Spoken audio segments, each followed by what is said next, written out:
Hello welcome to today's video. ഇന്നത്തെ video എന്ന് പറയുന്നത് നമ്മൾ നേരത്തെ ക്ലീൻ ചെയ്ത് കാണിച്ചാൽ നമ്മുടെ ചെമ്മീൻ റോസ്റ്റ് ചെയ്യാൻ പോവുകയാണ്. അപ്പുറത്തെ സ്റ്റവിലിരിക്കുന്നത് മത്തിയാണ്. മത്തി ഓൾറെഡി എല്ലാവർക്കും വെക്കാൻ അറിയാമല്ലോ. അപ്പോൾ നമുക്ക് ചെമ്മീൻ റോസ്റ്റ് ചെയ്യുന്നത് എങ്ങനെയാണെന്ന് നോക്കാം. ആദ്യം വെളിച്ചെണ്ണ ഒഴിക്കുക, പിന്നെ കടുകിടുക.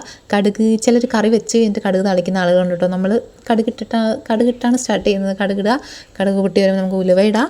ഉലുവയിട്ട് കഴിയുമ്പോൾ നമുക്ക് ഇഞ്ചി കുനുകുനാന്നരിഞ്ഞതിടാം. പിന്നെ വെളുത്തുള്ളി, പച്ചമുളക്, പിന്നെ എന്താണ് ഉള്ളി ഒരു ടേസ്റ്റ് മേക്കർ തന്നെയാണ്. ഉള്ളി ഇടുക. ഉള്ളി എത്രത്തോളം ഇടുന്നോ അത്രത്തോളം നിങ്ങളുടെ കറിക്ക് ടേസ്റ്റ് ആയിരിക്കും കേട്ടോ. ഉള്ളി ചെറുതായിട്ട് അരിഞ്ഞതാണത്. അതിനകത്തോട്ട് പിന്നെ ഉപ്പിട്ട് കൊടുത്തു, പെട്ടെന്ന് ഒന്ന് സോട്ടാവാൻ വേണ്ടിയിട്ട്. നന്നായി വഴന്ന് വരുമ്പോഴാണ് പിന്നെ നമ്മൾ മസാലയൊക്കെ ആഡ് ചെയ്യുന്നത് കേട്ടോ.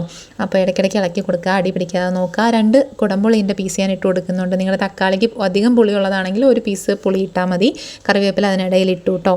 പിന്നെ മസാലയായിട്ട് ഇടാൻ പോകുന്നത് നമ്മൾ ഗരം മസാല, മഞ്ഞൾപ്പൊടി, മുളക് പൊടി. കാശ്മീരി മുളക് പൊടി ഉണ്ടെങ്കിൽ കുറച്ചിടാം കേട്ടോ. അപ്പോൾ കുറച്ചൊരു നല്ല ഒരു കളർ കിട്ടും നിങ്ങൾക്ക്. കളർ വേണമെന്നുണ്ടെങ്കിൽ. പിന്നെ മസാല നമ്മൾ തുമ്മുന്ന ഒരവസ്ഥ വരില്ലേ, അപ്പം മൂത്തു എന്നാണ് അർത്ഥം. അപ്പോൾ അങ്ങനെ അവസ്ഥ വരുമ്പോഴത്തേനും നമുക്ക് ഇനി ടൊമാറ്റോ ആഡ് ചെയ്യാം. അതും കുഞ്ഞായിട്ട് അരിഞ്ഞിട്ട് വേണം ആഡ് ചെയ്യാൻ വേണ്ടിയിട്ട്. അത് നന്നായിട്ട് സവാളയുടെ ഒപ്പം ബ്ലെൻഡായി വരണം. എന്നാലാണ് നല്ലൊരു തിക്ക് ഗ്രേവി നമ്മുടെ റോസ്റ്റിന് ഉണ്ടാവുക. അപ്പോൾ വഴന്ന് വരുന്നില്ല എന്ന് തോന്നുന്നുണ്ടെന്നുണ്ടെങ്കിൽ കുറച്ച് വെള്ളം ആഡ് ചെയ്ത് കൊടുക്കാം കേട്ടോ. എന്നിട്ട് നമുക്ക് അതിനകത്തോട്ട് ഇനി മീനിട്ട് കൊടുക്കണം.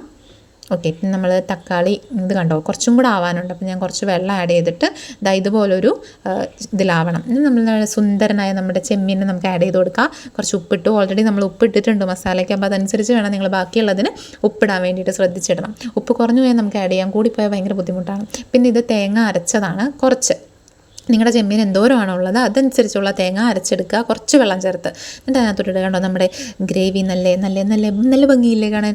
ടേസ്റ്റും അതുപോലെ തന്നെയായിരുന്നു, അടിപൊളിയായിരുന്നു. പിന്നെ അതിൻ്റെ ഇടയിൽ ഒരു ബ്രേക്ക് വന്ന് നമ്മളിത് ഉണ്ടാക്കി വെച്ചിട്ട് സിനിമ കാണാൻ പോയിട്ട് വന്നിട്ടാണ് നമ്മൾ ഫുഡ് കഴിക്കുന്നത് കേട്ടോ. അപ്പോൾ ചെമ്മീൻ റോസ്റ്റുണ്ട്, പിന്നെ നമ്മുടെ മീൻകറിയുണ്ട്.